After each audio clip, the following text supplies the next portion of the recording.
नमस्कार पत्रकार बंधुओं। नागपुर रूरल आईटीओ के महाघोटाले का पर्दाफाश।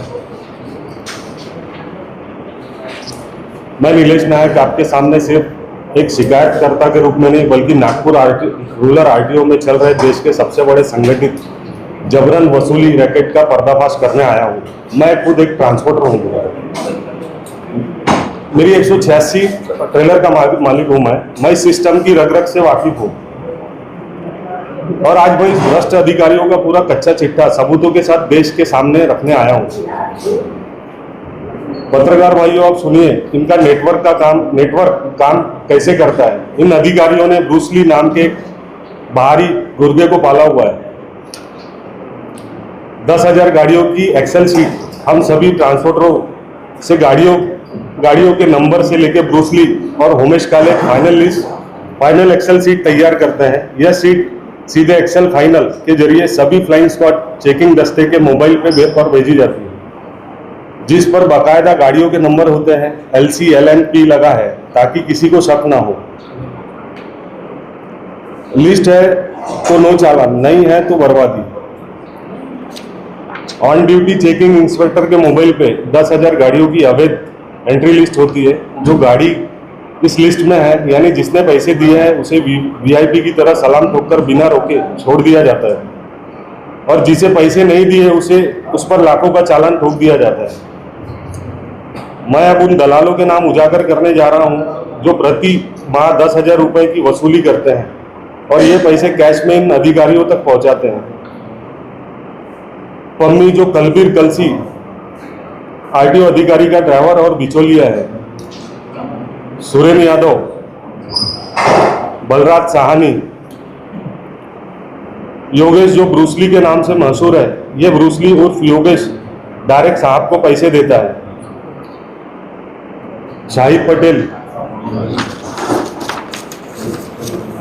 गोलू यादव, चीनी अरोरा, हातिम भाई, कृष्णा चौधरी, गुड्डू तोमसकर, अजय राय, गुड्डू फोकट ये सोलनकर साहब के लिए पैसे जमा करता है। बब्बू भाई, इन सभी दलालों से वसूला गया करोड़ों का कैश होमेश काले, हेमंत सोलनकर, कलबीर कलसी RTO अधिकारी मैनेज करते हैं। इस काले धंधे का सबसे बड़ा सरगना मोटर वाहन निरीक्षक हेमंत कुमार सोलनकर ये अधिकारी रविनगर के पास अमरावती रोड स्थित आद्विक अपार्टमेंट हिंदुस्तान कॉलोनी के फ्लैट पे रहता है। यह फ्लैट कोई रहने की जगह नहीं है, यह नागपुर RTO की अवैध वसूली का हेडक्वार्टर है। हेमंत सोलनकर ट्रांसपोर्टरों और उनके दलालों को सीधे अपने इस फ्लैट पर बुलाता है। जब यह दलाल वहां चर्चा और हफ्ता तय करने पहुंचता है तो सोलनकर साहब अपने फ्लैट के CCTV कैमरे जानबूझकर बंद कर देते हैं। इस फ्लैट में हमेशा विनोद हीरे, कलबीर कलसी, होमेश काले जैसे अन्य निरीक्षक भी लगातार मंडराते रहते हैं। मेरा सीधा सवाल है सरकार से, ये सारे अधिकारी हेमंत सोलनकर के इस फ्लैट पर क्या करने जाते हैं? विशेष रूप से जो पूरी तरह से एक अलग RTO ऑफिस में तैनात है, उनका भी सोलनकर के फ्लैट पर लगातार जाने का क्या काम है?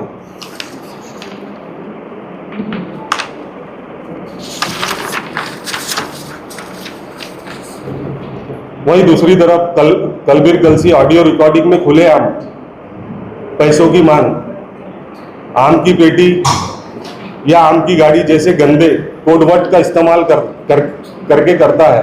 मुझे शर्म आती है कि एक क्लास 1 सरकारी अधिकारी एक ट्रांसपोर्टर से आम की पेटी की मांग कर रहा है और दूसरी तरफ डर के मारे उसकी पैंट गीली हो रही है, कहीं उसे क्राइम ब्रांच ना पकड़ ले। मेरे पास उसकी 1-1 मिनट की ऑडियो रिकॉर्डिंग मौजूद है।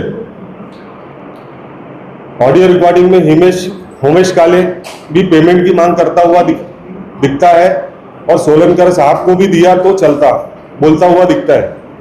मेरी मांगे बिल्कुल साफ है। इस पूरे रैकेट की जांच साइबर पुलिस और मुंबई DG ऑफिस की देखरेख में कराई जाए। इस टेलीग्राम चैट जिनफिंग वाले WhatsApp नंबर और विशेष फोनों को जब्त कर फॉरेंसिक जांच हो।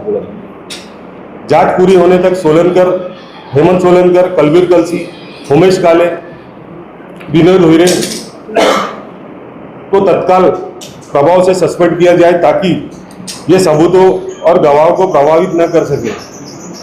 अगर इन भ्रष्ट अधिकारियों को तुरंत कड़ी कार्रवाई नहीं की गई तो तमाम ऑडियो क्लिप्स और पुख्ता सबूत लेकर माननीय उच्च न्यायालय हाईकोर्ट का दरवाजा खटखटाऊंगा। मैं चुप बैठने वालों में से नहीं हूँ। पुरजोर मांग करता हूँ कि अगर नागपुर रूरल आरटीओ का पूरा अमला बिक चुका है तो पड़ोसी जिले यानी पड़ोसी जिलों से ईमानदार फ्लाइंग स्क्वाड को बुलाया जाए। जी, इतने दिनों से आप किन अधिकारियों को पैसा दे रहे थे, कितना दे रहे थे, ये सारा सर मेरे पास में रिकॉर्डिंग में है बोला साहब, रिकॉर्डिंग और मेरे पास में लिस्ट है बोला साहब। ये लिस्ट है मेरे पास में, गाड़ियों की लिस्ट है, ये गाड़ियों की लिस्ट है और मेरे पास में इनकी वॉइस रिकॉर्डिंग है मेरे पास में, पेन ड्राइव में लेके आया। इनका मुख्य अधिकारी है हेमंत कुमार सोलनकर, उनके साथ में है बोला बलबीर सिंह कलसी, उमेश काले, ये मुख्य है बोला साहब। ये इन लोग पूरा रैकेट चलाते हैं बोला साहब। अभी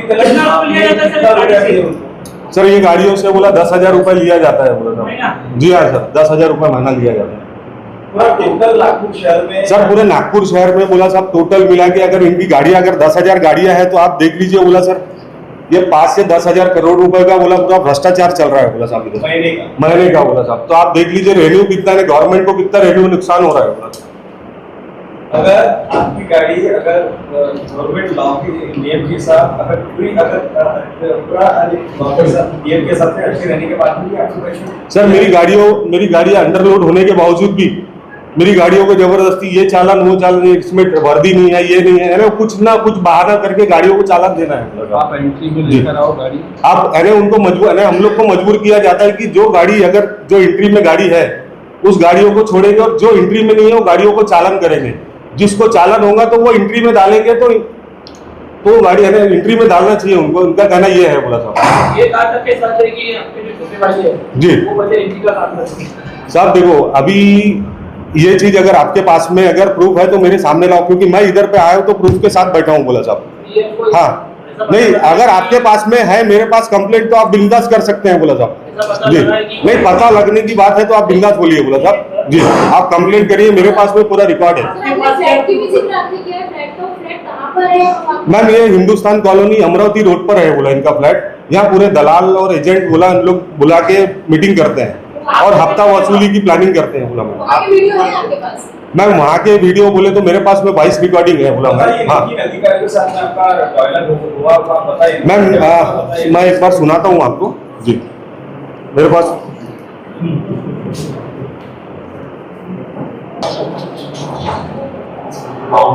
अपने जितनी वर्ष की एक्सपेक्ट थी ना एडिशन के पहले की जी वो पूरी एक साथ है, मतलब एक ही शीट में कंप्लीट।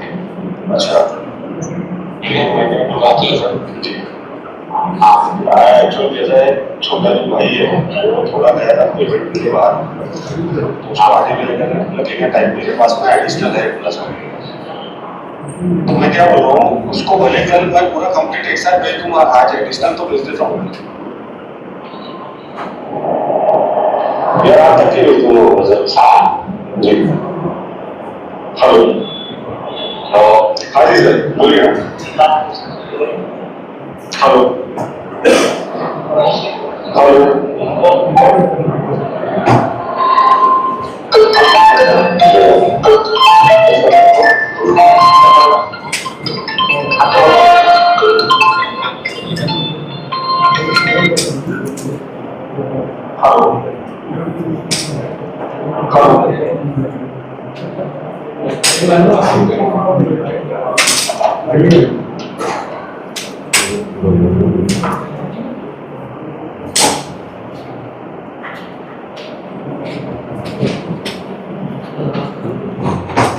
दूसरी रिकॉर्ड सुनाता हूँ। आपके ऊपर भी एक बार 2020 का कंप्लेंट हुई आप कौन न्यूज रिपोर्टर है, क्या नाम है?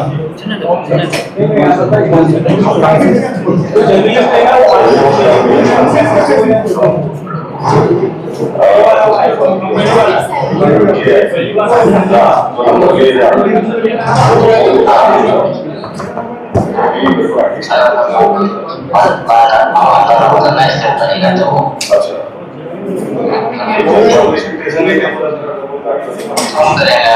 अच्छा ये जैसे कोई गाड़ी हाँ ये जो गाड़ी है मैं सारी गाड़ी किसी बात से क्या जवाब से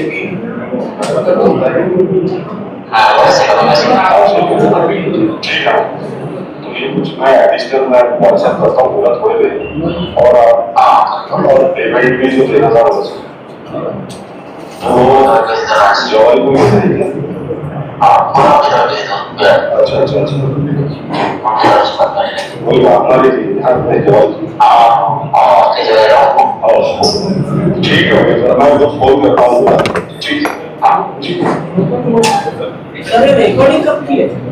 सर इसमें रिकॉर्डिंग इसमें मुख्य क्या मुद्दा है रिकॉर्डिंग में मुद्दा पैसे का है बोला सर पेमेंट वसूली करना गाड़ी चलाना है तो आप लिस्ट दे दीजिए तो आपकी गाड़ी चलेगी ये आपको आया हुआ फोन था क्या? जी हाँ सर सर मैं वो ये रिकॉर्ड जो आपने जो आरोप कर रहे हैं अधिकारी इससे ऐसा कुछ बात हुआ क्या क्योंकि हाँ सर ये अधिकारियों से बात हुआ है वो मैं आपको बता रहा हूँ आपको मैं पूछ रहा हूँ कि अधिकारी ने ऐसे बोला क्या कि हम आपसे जो कुछ भी वॉटर कुछ ले रहे हैं तो ये कोई मंत्री को हमको देना पड़ता है मिनिस्टर को देना पड़ता है ऐसा कुछ नहीं ऐसा कुछ नहीं बोला इन्होंने नहीं ऐसा कुछ नहीं बोला इन्होंने जी हाँ सर इनको जो पैसा दिया गया है आप हाँ। बोल रहे हो जी तो ये पैसा किस तारीख को पैसा कुछ सही करते हो हाँ प्रूफ बोले तो बोले सर ऐसा है कि इनका जो गुरगैर जो रहता है जो वसूली करने के लिए उनको कैश पहुंचाना पड़ता है बोला साहब आपने किस पहुंचाएंगे पैसा नहीं मैम ये इनकी तारीख है ना 5 तारीख को इनको 5 से 10 के बीच में इनको पेमेंट पहुंचाते हैं जिनका मैंने नाम आपको दिया हूँ बोला सर जी हाँ सर इन लोगों ये कलेक्ट करते हैं बोला सर नाम बताइए कौन कौन है? उनके नाम मैंने दिया हूँ बोला सर